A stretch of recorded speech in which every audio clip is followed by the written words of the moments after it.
Oi, pessoal! Boa noite, tudo bem?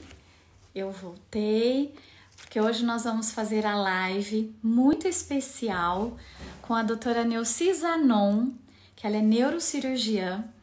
Nós tentamos um pouquinho, estava com problemas de internet. Nós sabemos que nessa época de pandemia muitas pessoas estão, usando muito a internet. Então, obrigada por vocês terem nos esperado, por vocês terem voltado. Fico muito feliz de vocês estarem aqui. A Bruna, a Mônica, a Isabela, a Tayla. Muito obrigada. Eu tenho certeza que vocês vão se deliciar com a doutora Neuci. Nós tivemos um probleminha com a conexão, mas já estamos de volta. Eu pretendia fazer uma live muito especial com a doutora Neuci, porque ela é referência mundial em neurocirurgia. E aí, ela está aqui, ó. Cadê a doutora Neuci? Vamos lá. E aí, a live de hoje, nós vamos falar sobre mielomeningocele, que é um tema muito importante, que é um tema que depende de vários profissionais, tem uma etiologia multifatorial, em que engloba muitos profissionais, médicos, fonoaudiólogos, fisioterapeutas, terapeutas ocupacionais.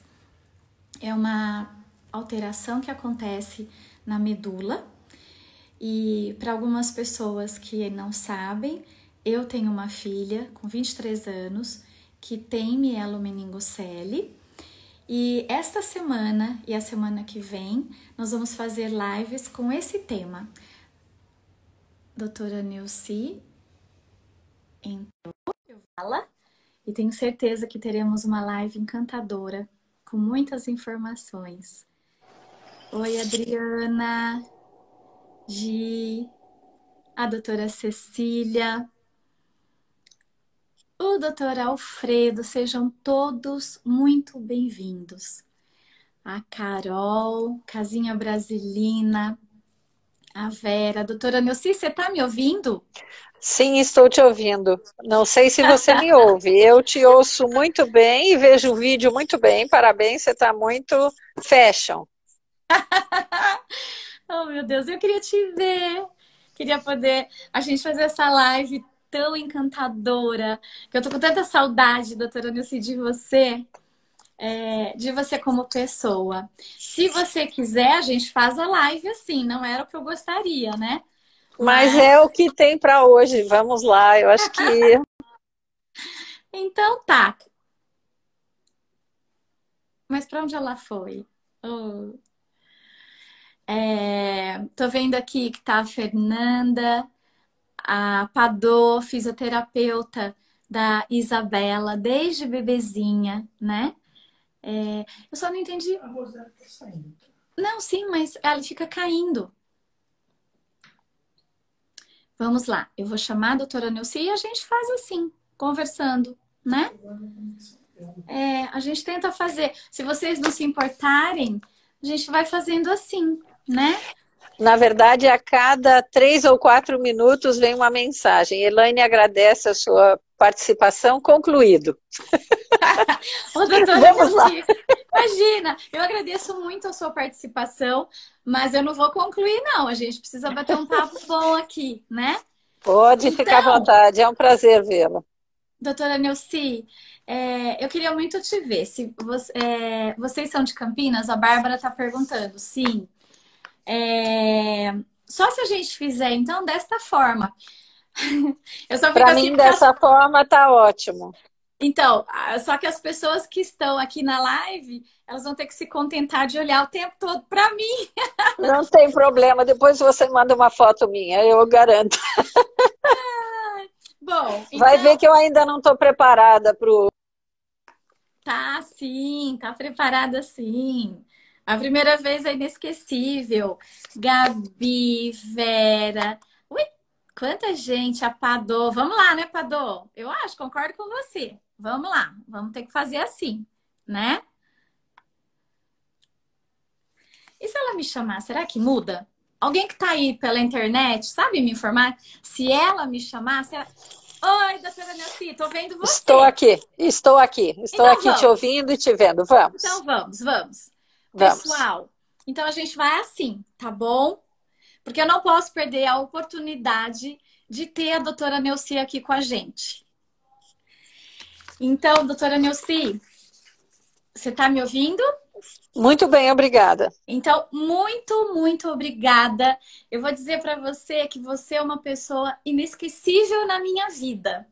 E eu acho que eu vou me tornar inesquecível agora, sendo a primeira live com tantas tentativas com você, né? Então, muito obrigada a todos que estão aqui. Obrigado a você, doutora Nelci. E antes da gente começar, eu queria falar o seu currículo.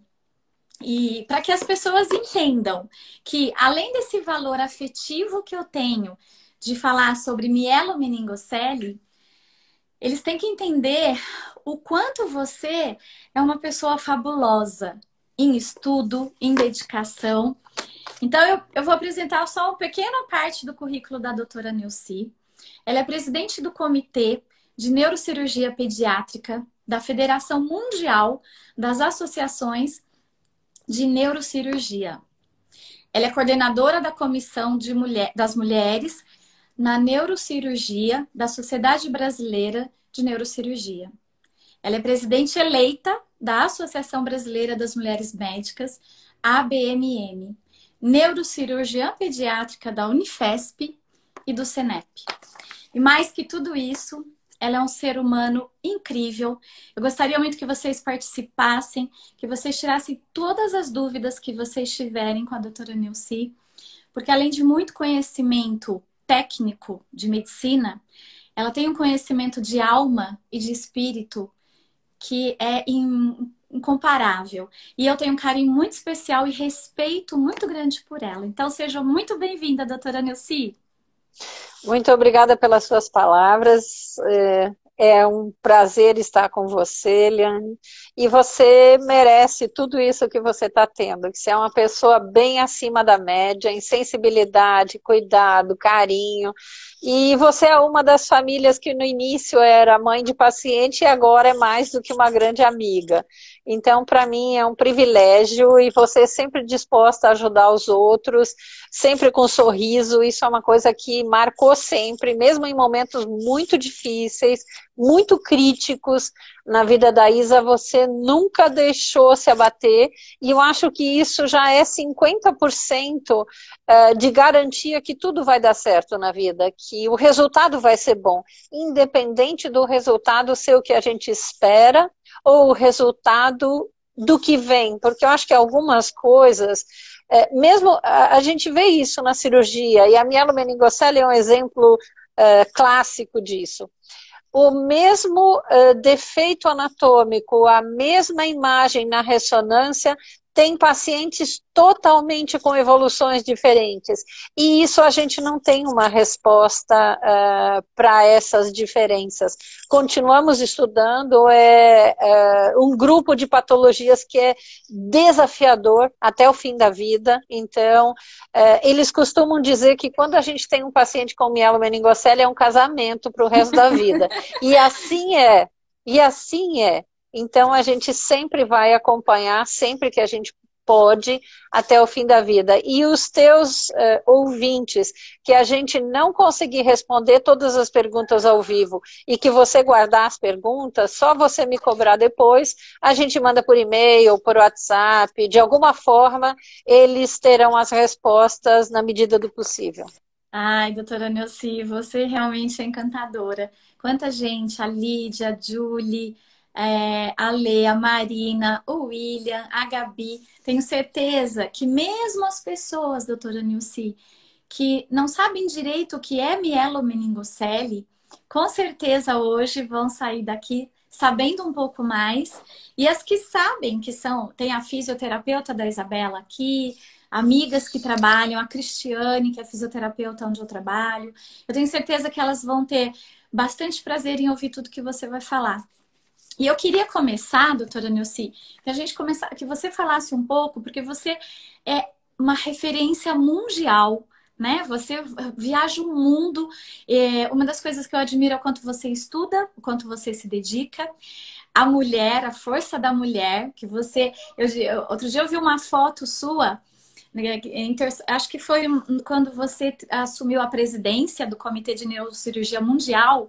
Você está sentada e tem homens, só médicos do seu lado. Eu olhei aquilo com tanta alegria. Falei, gente, ela é uma super mulher, é uma mulher que eu adoro e que eu admiro, porque é desafiador também esse mundo masculino, o mundo da cirurgia. Eu estava dizendo que muitas vezes o neurocirurgião ele é solitário nas decisões e são decisões difíceis, né? Mas eu queria que você começasse a falar o que é a mielomeningocele, né? Para quem está nos Na verdade, ouvindo. a mielomeningocele sempre tem uma frase, quando a gente começa a escrever um capítulo, escrever um livro, que não é nossa, é do David McClone, que foi um neurocirurgião americano que mais estudou essa patologia e mais escreveu. Ele diz que é a malformação do sistema nervoso central mais grave compatível com a idade adulta, porque é uma malformação complexa, não é só a mielomeningocele, quer dizer, mielo, quando a gente não sabe a palavra, a gente divide em duas. Então, mielo quer dizer medula, é a continuação do sistema nervoso central dentro da nossa cabeça, que é a caixa craniana. Tem o encéfalo e tem a fossa posterior, quer dizer, o cérebro e o cerebelo e o tronco. E dentro da coluna vertebral, onde todo mundo fala que tem dor nas costas, dentro da coluna vertebral tem a medula. E quando não tem o fechamento da coluna vertebral, essa medula é extrusa para fora da pele. Então, abaixo do nível da onde tem essa lesão na pele quando nasce, nós poderemos ter problemas motores, de controle da urina, de controle das fezes. Então, o nível da manifestação da mielomeningocele, quanto mais alta, se é ao nível das costelas, ela é mais grave. Se é mais baixo, mais perto da cintura para baixo, pode não ter problemas motores e ter problemas só dos esfínteres. Então, eu só queria dizer que uma das campanhas mundiais da federação, onde a gente pode ajudar os países e as cidades e, consequentemente, as pessoas, é focar nossa energia na prevenção. Porque eu acredito que se você consegue falar para todas as mulheres em idade fértil que tomando ácido fólico diariamente, desde que elas menstruam até a menopausa, você pode prevenir mais da metade dos casos de mielomeningocele. Talvez essa seja a informação mais importante para a gente deixar nessa sua live, independente de quanto ela dure. Você conscientizar as pessoas não é fácil, porque eu dei 10 anos essa matéria na faculdade de medicina para os alunos, 100% acertam como você previne, 3 meses antes da concepção do feto, e mais você toma depois, alguns meses depois que engravidou. Todos eles sabem a teoria, mas mais de 95% deles não praticam. Então, como a gente pode ensinar o outro a praticar? É praticando a gente mesmo. Então, eu tomei o ácido fólico durante muitos anos, porque a doutora Cláudia Utagawa, da genética, ela tinha todas as mães de mielo que eram pacientes dela, tomavam. As minhas não tomavam. E eu fui no ambulatório dela e perguntei, doutora Cláudia, aliás, ela é pró-reitora ou reitora da Unifoa, lá do Rio de Janeiro, por que as suas mães tomam e as minhas não? Ela olhou para mim muito simples e disse assim, você toma? Eu digo, não. Ela disse, então, como você quer convencer uma mãe a tomar? Você tem que ser o exemplo. E eu acho que é um pouco por aí. Nós, da área da saúde, devemos dar o exemplo para depois ensinar as outras pessoas como fazer. Mas temos que ser o exemplo primeiro, em tudo. A mielomeningocele é só um dos exemplos. Tem que fazer a lição de casa. E os meninos darem o ácido fólico para as namoradas, esposas e afins. Ótima recomendação, gostei, doutora Nilce. Doutora Nilce, mas quando você tem um filho com mielomeningocele, um primeiro filho, você tomou o ácido fólico, aí você vai planejar um segundo filho. Existe a porcentagem de chance dessa outra criança também nascer com mielomeningocele? Você aumenta o seu risco em 2 a 5% dos casos. Eu tenho Ah, uma mãe, como exemplo, há muitos anos atrás, ela foi bem orientada, ela tomou ácido fólico por mais de 5 anos. Como ela se separou do marido, ela parou de tomar. ah, E anos depois ela voltou a namorar e esqueceu. E ah, ela teve o segundo bebê com mielomeningocele. Então, ah. é raro, mas pode acontecer e Doutora Nilce, aumenta muito. Então, para alguém que tem um filho com mielo, obrigatoriamente teria que tomar o ácido fólico até o final da menstruação. Só acrescentando que nós somos um país que tem fortificação de alimentos com ácido fólico, então tem farinha de trigo, farinha de milho, sempre procurar esses alimentos, mas eles sozinhos não são suficientes para prevenir. isso que eu ia falar agora, doutora Nilce. Existe toda uma lei, existe toda uma reformulação industrial a favor disso, da incrementação, né, do ácido fólico. Mas eu, né, a Isabela tem 23 anos, então eu vivi, acompanhei muitas mães. Aqui em Campinas eu tinha um projeto com o Dr. Kleber Cursino de orientação. Até a Daniela Gamberlini está aqui, que é uma das idealizadoras do livro, que no final nós vamos falar. E ainda se nasce criança com mielo, né, doutora Nilce? Mesmo com toda essa incrementação. Sim, nascem. O trabalho que foi publicado, eu tinha a impressão que não tinha diminuído, mas tem um trabalho que comparou 10 anos antes da lei, que foi em 2002 e obrigatório depois de 2004, comparou 10 anos antes e 10 anos depois. O Brasil teve uma diminuição de 22% de nascimentos de casos de mielomeningocele, e se a gente considerar os natimortos, 33% a menos depois que essa lei foi implementada. Mas agora podemos ir um pouquinho além, com a ajuda da sociedade e das sociedades médicas, para a gente implementar esse ácido fólico no sal, no açúcar, tem muitos outros alimentos que a gente pode incrementar o ácido fólico, não só nas farinhas de trigo e de milho. Doutora Nilce, tem uma pergunta aqui da Padô, que é a fisioterapeuta da Isabela, muito competente, assim. Se a Isabela tá tão bem, as mãos dela, que sempre trabalhou desde bebê com a Isabela, ela pergunta: o ácido fólico é mensurável pelo exame de sangue? Olha, boa pergunta sua. Ele é mensurável. Algumas pessoas dizem que se você tem ele normal, não vale a pena você suplementar. Mas não temos todas as respostas na medicina. Nós vamos ter um debate entre titãs na sexta-feira. Eu mando o Clash of Titans, que eles falam da Sociedade Internacional de Neurocirurgia Pediátrica. Eles vão falar sobre a prevenção. E um vai defender e um vai colocar todos os contras. Então, nós vamos saber todos juntos as novidades na próxima sexta-feira. Vai ser o Shlomi Constantini de Israel e o Michel Zerrat da França, são adoráveis. Então, vamos estar online e atualizar isso tudo. Mas obrigada pela pergunta. Onde vai ser, doutora Nilce? Vai ser no Zoom, pela Sociedade Internacional de Neurocirurgia Pediátrica. É uma Tá. plataforma que a gente tem usado bastante, e como nós vamos abrir para a comunidade, eu acho que todo mundo pode assistir. É em inglês, mas eu recomendo, os dois não têm o inglês como língua nativa, então dá para a gente entender muita coisa. Tá. Tem uma pergunta dela também que é assim: pode haver falha na absorção por parte do metabolismo das mães? Sim, pode. Inclusive, esse é um argumento porque nós temos colegas que não prescrevem porque não acreditam. Então, não é só uma questão das mães não tomarem. Tem colegas que também não prescrevem por causa disso. Eu tomei o ácido fólico, mas eu tive uma criança com mielomeningocele. Então, tem um percentual que é pequeno, mas não é negligenciável, que está sendo dito uma das hipóteses que pode ser falha de absorção ou resistência ao ácido fólico, quer dizer, teria algum receptor que não faz com que ele seja totalmente aproveitado.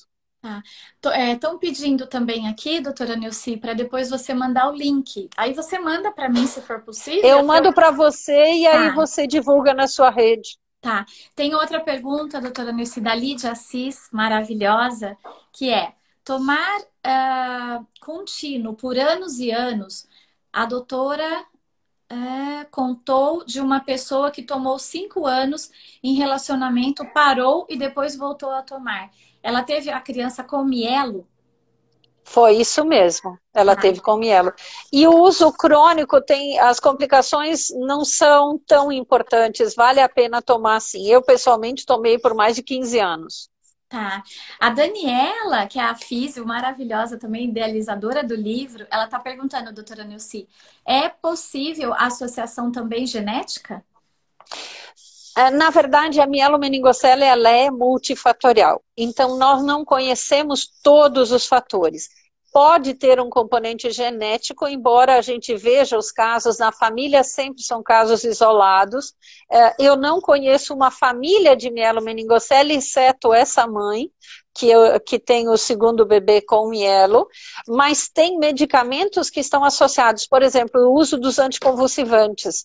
Então, se você está planejando a sua gestação e tem alguns anticonvulsivantes que estão associados, a gente acaba fazendo a substituição antes. Então, só fica com esses anticonvulsivantes se realmente a paciente convulsiona. Então, é uma questão de risco-benefício, a gente acaba mantendo a medicação mesmo conhecendo os riscos. Tem uma pergunta aqui, doutora Nilce, que não é bem uma pergunta, né? Assim, a Juliana, ela fala assim, como saber se foi culpa do organismo da mãe? Eu tomei ácido fólico e tive um bebê com mielo. Eu não gosto muito dessa palavra culpa, né, doutora Nilce? Eu acho que mãe nunca tem culpa, né? Na verdade, todas as mulheres temos essa culpa judaico-cristã de tudo. Se chove, nós somos culpadas. Se tem sol, nós somos culpadas.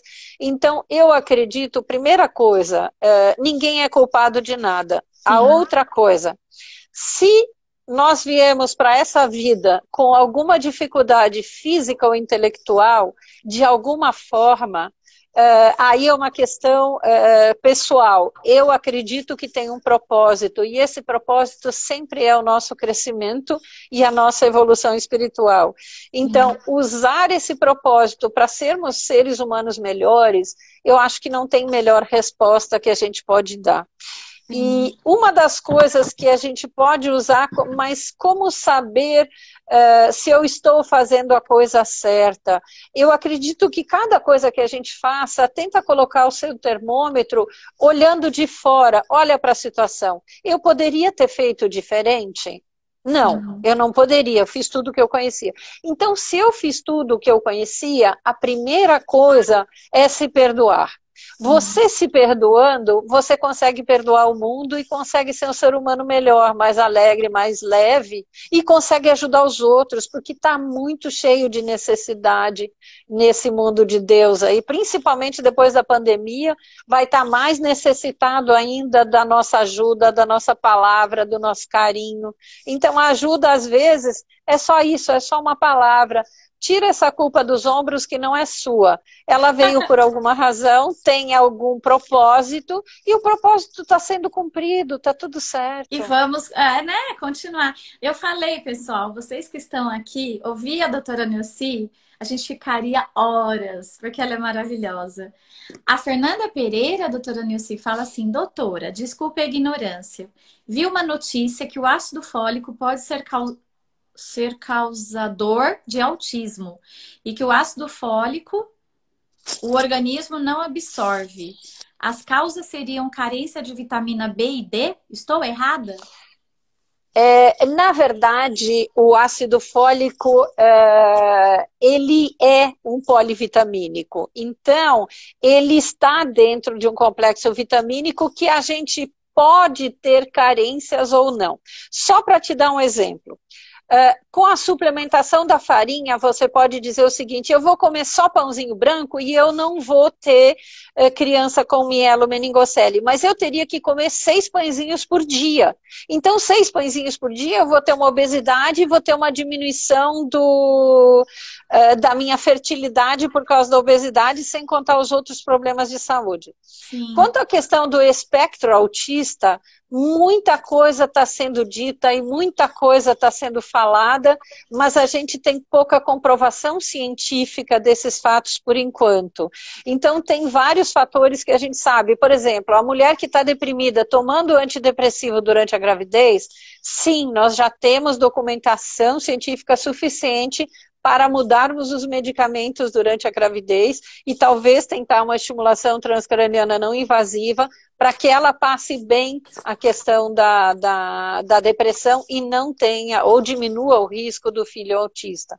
Então tem uma questão aí do autismo que não está clara, se nós estamos fazendo mais diagnóstico, se nós somos menos tolerantes com o comportamento dessas crianças, se é uma nova leva de seres humanos que está vindo para o planeta, está vindo mostrar que existe uma outra forma, eu posso ser inteligente brilhantemente num quesito da vida e não ter interesse pelos outros.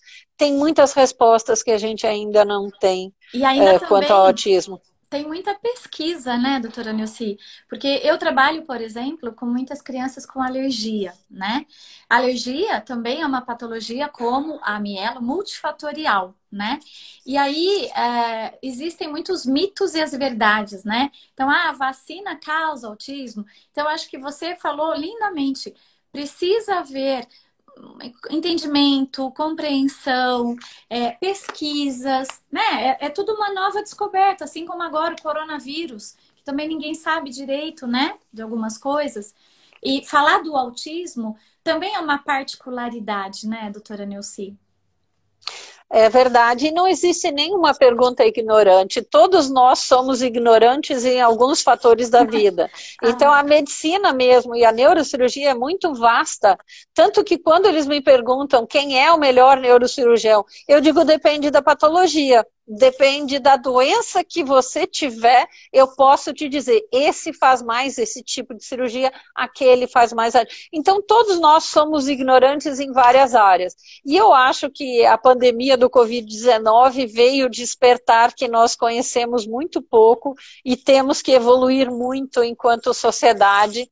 E cada conhecimento nosso devemos passar adiante e ajudar o próximo. Acho que é a maior lição de solidariedade que a gente vai ter que ter daqui para frente como aprendizado. doutora Nilce, e você tem um saber que você transmite tudo isso, né? Então você vai deixar um legado não só de saudade pessoal, mas esse legado de tanto conhecimento, estudo e sabedoria. Então, muita gratidão por tudo que você está passando aqui pra gente. Tem uma pergunta que fala assim: minha mãe tem escoliose, a Lídia Assis. O fato de minha mãe ter um problema na coluna, tem questão genética que pode acontecer de uma filha ou um neto ter problema na coluna? A genética influencia? Não, na verdade a escoliose ela é multifatorial também. Então você tem a escoliose juvenil, que aí em alguns casos ela pode ter alguns fatores genéticos. Você tem a escoliose que ela pode ser secundária a tumores, a outro tipo de malformações, a traumas, a uma patologia degenerativa. Então depende da causa da escoliose, mas esse fator eu diria para ela ficar tranquila, toma o ácido fólico e tudo vai ficar bem. E depois volta para dizer que seus filhos são lindos. A Daniela Todos tá... os filhos são lindos, mas é aquela coisa que sejam saudáveis. E eu sempre digo, a mielomeningocele não é uma doença, ela é uma malformação que você vai conviver e você pode se sentir uma pessoa totalmente saudável dentro Sim, do quadro que você tem nesse propósito nessa vida, que é sim. muito rápida, é um piscar de olhos. Doutora Nilce, geralmente, só para a gente depois passar para dois outros temas, que é a hidrocefalia e as válvulas, a criança, quando é feito o diagnóstico pelo ultrassom, o recomendado é que esse parto seja cesariana, né? Na verdade, nós somos o país campeão de cesarianas no planeta, né? O Ah, Ministério da Saúde está tentando diminuir o nosso índice para a gente ficar menos mal na fita, porque aí tem uma questão econômica e social e trabalhista, que aí é um papo para outra hora e eu não sou especialista na área, sim. mas tem trabalhos mostrando que você pode ter um parto vaginal. Na verdade, o parto cesariano ele tem várias vantagens no seguinte sentido: você planeja o nascimento numa hora que o neurocirurgião está disposto, está na sala, está pronto, tem tempo, então ele participa do procedimento, leva a criança para outra sala, o neonatologista acompanha com o anestesista e se está tudo bem, já corrige a mielomeningocele no pós-natal. E tem a questão da cirurgia fetal, da cirurgia intraútero, que dependendo das condições e de quando faz o diagnóstico, pode ser corrigida intraútero. Sim, a gente vai deixar a cirurgia intraútero para o final, pode ser? Claro. Tá bom. Falando um pouquinho, doutora Nilce, da mielomeningocele, você já falou, né, que ela quanto mais baixo, menos os comprometimentos, quanto mais próximo à cervical, maiores os comprometimentos. E a hidrocefalia? Eu queria que você falasse um pouquinho sobre a hidrocefalia e o Arnold Chiari. Ah, muito bem. Na verdade, tivemos uma excelente palestra do Dr. Michel Zerrat na segunda-feira, foi 2 horas e meia de webinar, só sobre disrafismo espinhal, e ele mudou a aula, ele praticamente falou do diagnóstico antenatal da mielomeningocele. Então, ele falou uma frase que eu já concordava antes, só que eu não tinha verbalizado. Se não tem Chiari 2, não é mielomeningocele. Então, para entender o complexo da malformação que é. O Chiari, o que que é? Nada mais é de que a parte posterior da cabeça, a fossa posterior que a gente chama, pequena. Então, como você tem essa fossa posterior pequena, parte das estruturas que estão dentro do crânio, elas migram para dentro da coluna cervical. Então, isso é o Chiari, que vem junto com a mielomeningocele. Embora 100% tenha, os que são sintomáticos, quer dizer, que a gente tem que operar o Chiari, é um percentual muito pequeno, mas são crianças muito graves e é a maior causa de mortalidade de crianças com mielomeningocele nos primeiros 2 anos de vida. Então, se a criança passou dos 2 anos, muito pouco provável ela vai ter o sintoma de Chiari. E a hidrocefalia é parte do complexo malformativo também. Dependendo da estatística, pode ser 40%, 80%, 90% de acompanhamento com a mielomeningocele. Essa hidrocefalia, na verdade, é uma dilatação dos ventrículos cerebrais. Os ventrículos são cavidades. As pessoas normalmente pensam no ventrículo do coração, né? Ventrículo esquerdo, ventrículo direito. Na cabeça nós temos 4 ventrículos, um de cada lado, que são os laterais, tem o terceiro ventrículo no meio e o quarto ventrículo que é na face posterior. Quando eles dilatam, a gente chama hidrocefalia. Hidro, água, céfalos, cabeça. Então, é um aumento da cavidade dos ventrículos. E aí tem 2 tipos de tratamento. Um pode ser com válvula, que é um catéter que vai dentro do ventrículo e para dentro do peritônio, e o outro é uma cirurgia por vídeo, que é só uma comunicação interna, mas não está indicado para todos os casos. Sim. A Isabela, por exemplo, né, doutora Nilce, ela desafiou, para vocês terem ideia. É tão complexo, né? A gente falar, e tão importante falar de mielo. E é tão bom, e é tão honroso a gente estar aqui com a doutora Nilce, né? Essa mulher que conhece tanto, né, mundialmente sobre mielo e trazer tanta informação pra gente, que a Isabela desafiou tanto a doutora Nilce que eu nunca esqueço uma frase que ela falou. Eliane, eu vou trazer o livro de neurologia para a Isabela saber como é que tem que acontecer. E é isso que a doutora Nilce acabou de falar, né? Tem crianças que realmente não podem ficar e tem crianças que sim, né, doutora Nilce? É verdade. Doutora Nilce, e falando dos tipos de válvula, hoje existe um tipo mais padronizado ou ainda não? Porque tinha aquelas de regulagem externa. Na verdade, durante mais de 50 anos, nós tivemos um tipo padrão de válvula, que aliás foi descoberto padronizado pelo Dr. Holter. Ele não é neurocirurgião nem médico, é um engenheiro que teve filho com mielomeningocele. Olha, Até ele, Dr. Holter, que é engenheiro, mas salvou a humanidade depois dele, porque até lá todas as crianças morriam de mielomeningocele que tivessem hidrocefalia. Ele não conseguiu salvar a filha dele, mas a válvula dele é usada até hoje. O que ele desenvolveu de válvula no quarto da casa dele até hoje é usado. tem Tem uma. modelos mais modernos, que são com regulagem externa, fluxo regulável, anti-sifão, mas ainda não temos um trabalho robusto que tenha centenas de crianças com a válvula A, B, C ou D e que Tá, uma seja superior à outra. tá. Doutora Nilce, tem uma pergunta também da Daniela. Ela pergunta: a quantidade de criança que atualmente precisa de derivação ventrículo-peritoneal diminuiu? Sim, duas respostas eu te daria para isso. Primeiro, tem a Organização Pan-Americana de Saúde mostrou um trabalho que, por alguma razão, e provavelmente multifatorial, e uma delas pode ser o uso do ácido fólico, mas a segunda pode ser que as mães tenham uma nutrição melhor. Então, aqueles defeitos grandes torácicos não aparecem mais. Eles aparecem muito menos e, quando aparecem, são mais raros. E os lombares e sacrais são mais benignos e têm menor gravidade, digamos assim. Mas a cirurgia fetal, ela diminuiu ainda mais esse índice de hidrocefalia. Então, tem trabalhos, o mais clássico é o que comparou 100 mães antes de cirurgia fetal e 100 mães pós-natal, eles diminuíram de 80% para 40% o percentual de hidrocefalia. Tá.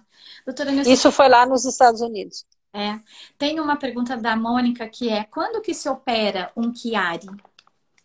Na verdade, a gente só opera o Chiari quando ele é sintomático. Quais são os sintomas do Chiari? Sim. São sintomas graves respiratórios, são sintomas de deglutição. Então, às vezes, se ele está num serviço que não está acostumado a ter crianças com mielo, ele pode, por exemplo, ter pneumonia de repetição por broncoaspiração. Vai para o hospital, broncoaspira, vai para casa. Vai para o hospital, broncoaspira, vai para casa. Sem fazer o diagnóstico do Chiari 2 sintomático. Então, por isso é muito importante que essas crianças sejam cuidadas em grupos que tenham multidisciplinaridade, que tenha o físio, que tenha o intensivista, que tenha o pediatra, o fono, o fisiatra, o fisioterapeuta, porque cada um com a sua expertise vai ajudar a ter uma qualidade de vida melhor. Então, ainda sonho em criar aqui em São Paulo, eu não desisti ainda, ou no público ou no privado, nós vamos criar esse centro de atendimento multiprofissional, inclusive com assistente social, que aí vai Legal. ver quem pode chegar, quem não pode, e a gente vai dar um jeito, mais cedo ou mais tarde. Que maravilha! Eu vou estar lá para aplaudir, para fazer campanha, para divulgar, com Não, certeza. você vai estar trabalhando junto, uma vez por mês você vai estar lá atendendo. Ah, meu Deus! Tem uma pergunta, doutora Nilce, da Fernanda, que é: tem a possibilidade de vir a ter Chiari sem ter diagnosticado até os 2 anos? Na verdade, tem duas respostas para essa pergunta. Primeiro, tem o Chiari 1 e o Chiari 2. O Chiari 1, ele acontece sem ter mielomeningocele. Então, pode ter um diagnóstico de um atleta, por exemplo, um pré-adolescente. Ele começa a ter fraqueza nas pernas, nos braços, e pode ter uma perda de força e formigamento nos braços e pernas, e fazer o diagnóstico do Chiari, que a gente chama Chiari 1, sem estar associado a mielo. Tá. O Chiari 2, ele pode se manifestar na mielo mais tarde, mas é muito mais raro. Eu, particularmente, com mais de 20 anos de vida, de estrada, que nem eu chamo, eu não vi nenhum caso que tenha se manifestado mais tarde. Todos os nossos são bebês. Doutora Nilce, olha, eu acho que a gente vai dar o tempo da live, a gente sai e volta de novo. Porque eu tô ficando enlouquecida com tanta pergunta. É assim. Tranquila, E tranquila. olha, vocês estão certo, perguntem mesmo, porque vocês estão com a mestre dos mestres na nossa frente. Tá sendo tão enriquecedor que eu tô assim, eu achei no início, quando eu pensei em fazer a live, até hoje, durante o período da tarde, eu estava me preparando para essa live. Eu achei que eu ia até me emocionar, porque a doutora Neuci, para mim, é uma referência médica, como mulher, como profissional, como mãe, como ser humano, como alma. E eu sou uma pessoa, vocês já devem ter percebido, muito sensível, e eu me sensibilizo muito. Mas eu consegui me organizar e tô aqui deliciando. Sabe aquela coisa do deleite? Assim tô eu com a doutora Neuci e vendo esse monte de pergunta aqui que eu não consigo nem acompanhar. Agora eu já sei o motivo por que que o meu vídeo não rodou. Muita Ele vai energia. rodar na próxima, depois que você está mais preparado. Tem uma pergunta do Pedro, doutora Neuci. Ele pergunta assim: o que a doutora acha sobre o uso de diurético para o controle do líquor da hidrocefalia? É um assunto bastante polêmico, bastante polêmico. Foi levantado numa das aulas desses webinars que nós estamos fazendo, na verdade, a semana de neurocirurgia pediátrica. Então, vocês estão no meio, de segunda a sexta, das 6 às 8 da noite, a gente está online, cada dia com um profissional diferente, de um lugar diferente do planeta. Para vocês terem uma ideia, a neurocirurgia recebeu mais de 6.000 neurocirurgiões nesses webinars. Cada noite a gente tem mais de 500 espectadores na sala nos ouvindo. E a questão do diurético para o uso da hidrocefalia, eu te diria que a resposta, eu te diria 75% não, mas eu deixo os 15% porque tem gente que acredita nele. E em situações muito específicas, quando tem fístula licórica ou quando tem uma situação temporária que a gente não sabe exatamente se vai tratar cirurgicamente, pode ser uma carta na manga, mas eu usaria com muita parcimônia. Mas eu sei que tem gente que usa com muito mais liberdade, inclusive aqui em São Paulo. Tá. Doutora Neuci, tem uma pergunta da Mônica que ela fala assim: pega o livro para mim em cima da mesa da sala de jantar. Doutora Neuci, após os 5 anos de idade, uma criança que não foi derivada pode aumentar a hidrocefalia? Olha que pergunta muito interessante. Se você vai olhar para os livros, a resposta vai ser não. Se você vai olhar para a vida civil, a resposta é sim. Eu tenho uma menina que eu cuidei no Hospital São Paulo, na universidade, ela estava com perímetro cefálico estável entre os 8 e 10, 12 anos, a cabeça dela cresceu 2 a 3 centímetros. Não é um período que os livros te dizem que a cabeça cresce. E ninguém deixaria a gente operar ela se a gente não tivesse uma avaliação neuropsicológica, por isso que é muito importante a gente chegar nesse nível de qualidade de atendimento que a gente não tem hoje. Hoje é muito caro a gente fazer uma avaliação neuropsicológica, varia de R$ 1.000 a R$ 3.000. Eu não sei se alguém consegue por menos do que isso, mas o meu sonho de consumo é ter alguém do meu lado, na sala ao lado, que a gente não pergunte quanto custa e todos consigam fazer. Essa menina perdeu 20 pontos no QI.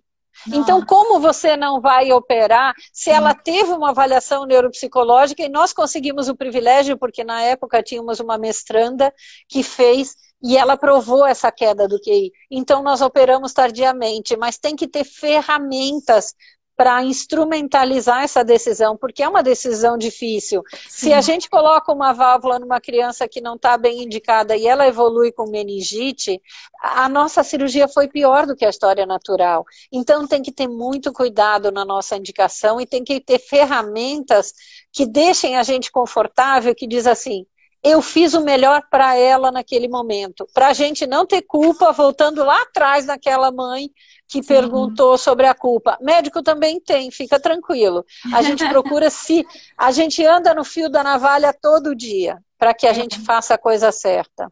E sabe, doutora Neuci, pensando nisso, eu sei que hoje existe o que a gente vai falar no finalzinho daqui a pouco, que é a cirurgia intraútero, mas eu digo que eu fui muito abençoada com os médicos da Isabela, né? E como terapeuta, como fonoaudióloga, que sempre trabalhou com casos neurológicos, hoje menos, por uma questão de força maior, eu tive que diminuir, parar com os atendimentos dos neurológicos graves. mas eu sempre reconheci o quanto eu fui abençoada de ter toda essa equipe do meu lado, né? Neuroortopedista, fisiatra, urologista. O gasto é muito grande, né? E nem sempre a gente tem, como você mesma disse, serviços públicos que atendam essa demanda com profissionais especializados e que saibam o que estão fazendo. E por isso eu rezo muito para todos os médicos da Isabela e rezo muito para os profissionais da Isabela, né? Físio, fono, TO, psicólogo, os complementares, e para que as mães encontrem esses profissionais com a sua alma, com o seu espírito de doação, né? O espírito mais lindo da medicina, que é servir, né? Então, assim, tá sendo muito privilegiado ouvir você agora e que outros médicos que possam vir a ouvir essa live, ver essa live, se espelham em você, se inspirem em você, né? Porque eu acho que isso faz total diferença na reabilitação quando a gente tem um médico que acredita na reabilitação, que ouve a mãe, que dá esse olhar e essa voz. E você, doutora Nilce, sempre fez isso. Então, e eu tenho certeza que você não fez isso só comigo, mas sim com todas as mães que te acompanham, que tem várias mães aqui dando milhões de elogios a você, que você é maravilhosa, que você ajudou muitos filhos. Então, que Deus continue te abençoando sempre. Tem uma pergunta aqui, doutora Nilce, que é assim, eu luto para quem tem mielo, que acho que é a Alessandra. Doutora Nilce, o Biel tem mielo lombar sacral e tem movimentos nas pernas, mas teve síndrome de Chiari e recentemente apareceu que ele tem heterotopia cerebral. Acho que é isso. O que é? Uhum.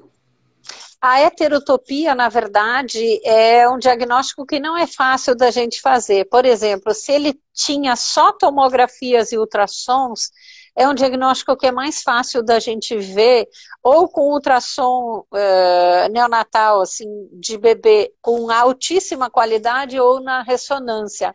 Hétero é uma coisa diferente. Topia é lugar, topos. Então, são pequenas circunvoluções que elas estão em lugares diferentes, para ela entender um pouco.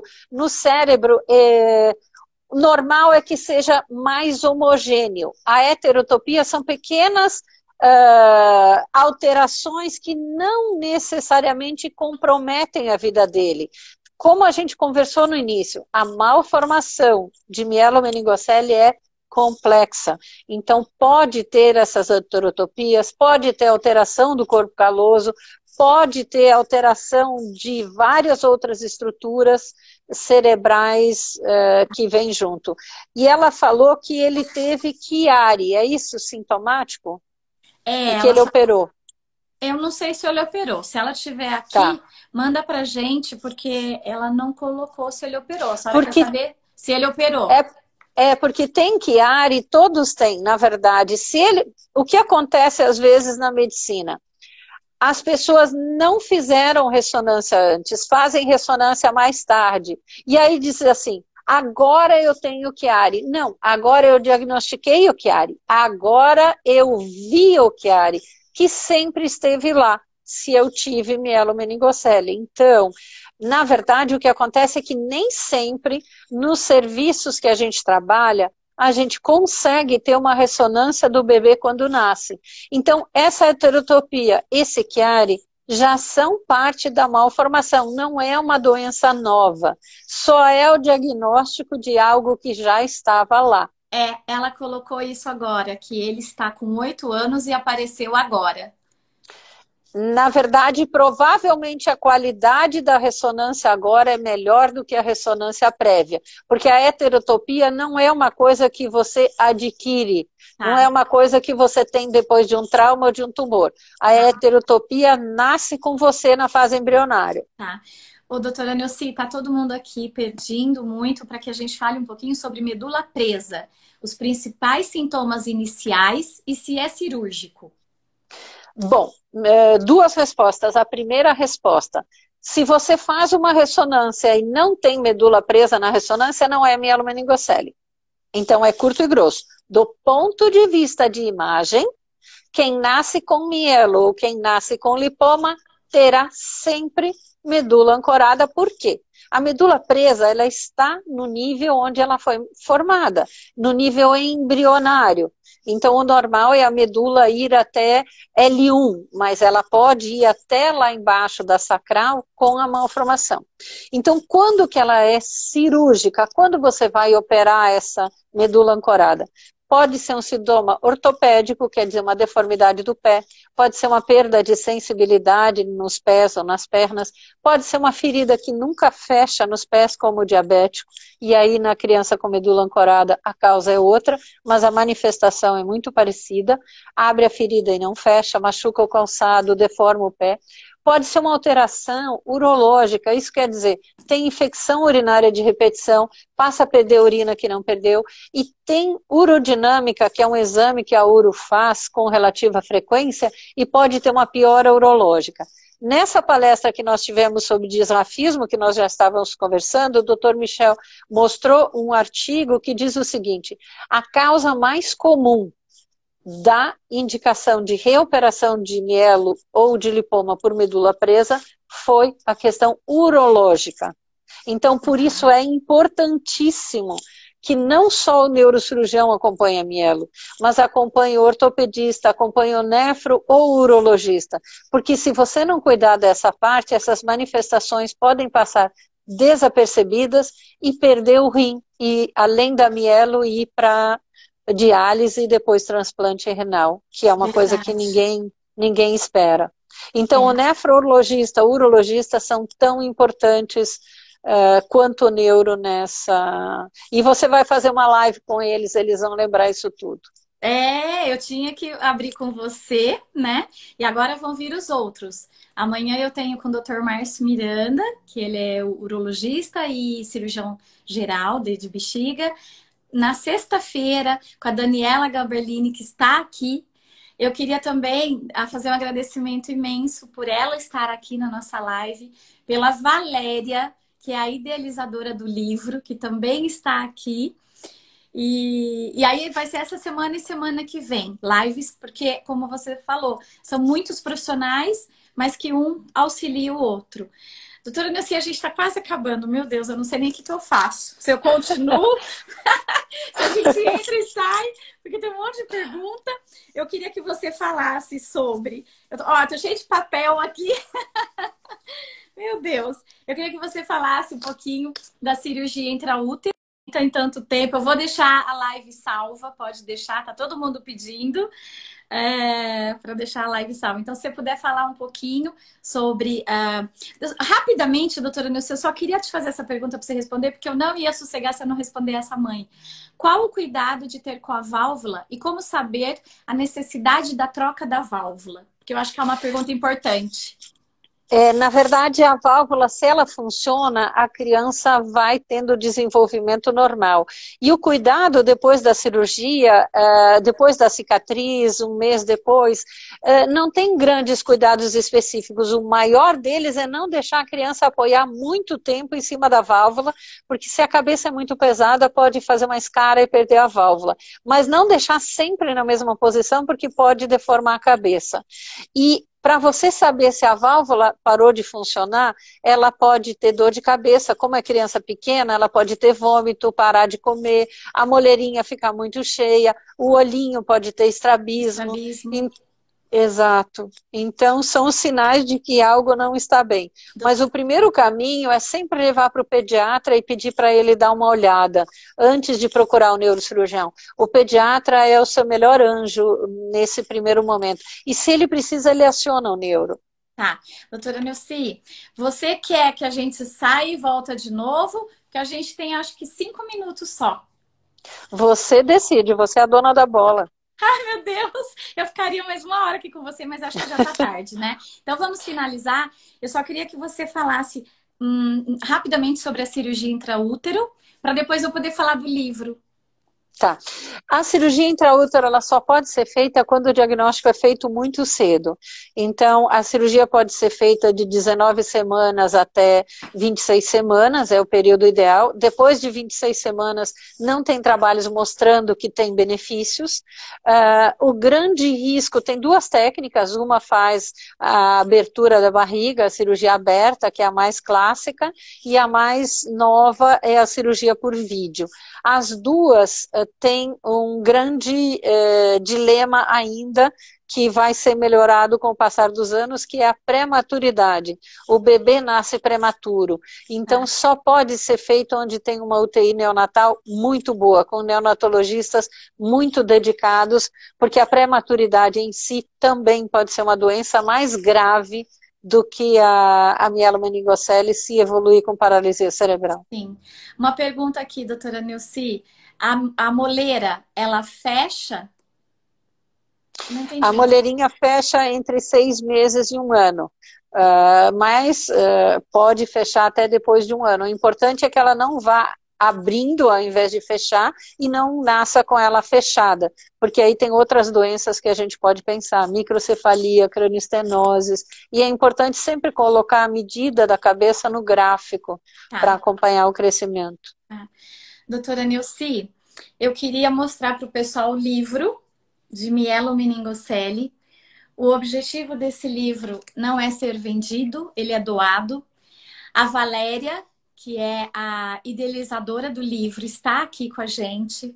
Foi um prazer imenso receber dela o convite para a gente construir esse livro. A Daniela é a fisioterapeuta, também idealizadora. Eu conheci a Valéria num momento muito especial, né? De orientação, de bate-papo, e um dia ela falou: Liane, vamos fazer um livro sobre mielo? E aí houve uma reunião de vários profissionais. A Daniela fez uma parte muito importante, a Valéria também, eu entrei com um pouco de apoio, e o livro nasceu depois de 3 anos, com ótimos profissionais, e a doutora Nilce, que é essa pessoa maravilhosa que está aí, ela participou também do livro, junto com outros profissionais. Então, o livro pode ser encontrado no www.mielomeningocele.com.br e lá vocês podem baixar gratuitamente. Até aproveitando que a Valéria está aqui, a gente precisa fazer uma segunda edição, né, doutora Nilce? Bora lá, bora lá. Ai, quem sabe Nilce, junto com a clínica multidisciplinar que vem aí, quem sabe? Eu acho ótimo. Doutora Nilce, eu quero agradecer imensamente a sua presença, essa disponibilidade que você teve. Você realmente é uma pessoa que não desiste. Você continuou na nossa live e eu quero agradecer muito a oportunidade de ouvir você mais uma vez, assim, com tanta riqueza de conhecimento como mulher, ser humano e profissional. Muito obrigada, viu? Obrigada a você. E desculpa eu estar só com a voz e não com o vídeo, porque pode ser um problema técnico daqui mesmo. Não, doutora Nilce. E todas as coisas boas que você disse que encontrou nos médicos e nas pessoas que cuidam, na verdade o universo está te devolvendo tudo que você faz de bom para os outros, com benevolência, com boa vontade. É a famosa lei da ação e reação. Faça o bem, não olhe a quem, e o bem volta multiplicado por 10 para você. Doutora então, Nilce, você só colhe o que você plantou, minha linda. Eu que agradeço demais. Agradeço a todos, doutora Nilce, que estiveram aqui com a gente, porque eles também foram persistentes, mas por um bom verdade, motivo. Meia hora. E eles foram bem fervorosos na dedicação, nessa questão de eu quero ouvir doutora Nilce. Tem muitos elogios aqui, doutora Nilce, de parabéns, que live ótima, muito obrigada. Eu vou deixar a live salva e, se Deus quiser, talvez a gente possa ter um novo momento para falar até um pouco mais da cirurgia intraútero, falar mais da reabilitação também, né, doutora Nilce? Com prazer. E eu agradeço, porque já são quase 10 horas e você está aí também, depois de fazer uma reunião enorme, né? Porque eu sei que é desgastante falar, ouvir inglês, e você está aqui com a gente. Então, muito obrigada, doutora Nilce, por essa oportunidade. Obrigada pela audiência, obrigada pelo convite. E para a minha primeira live, eu sobrevivi bem. Muitas palmas para a doutora Nilce. Olha, eu sou sua obrigada. fã e tenho muita gratidão por você. Gratidão, então, a todos que estiveram aqui. Boa noite a todos. E para você também, doutora Nessi, vai com Deus. Bom retorno para casa. Obrigada, fique com Deus também. Um beijo a todos. Tchau. Beijo. Tchau, tchau.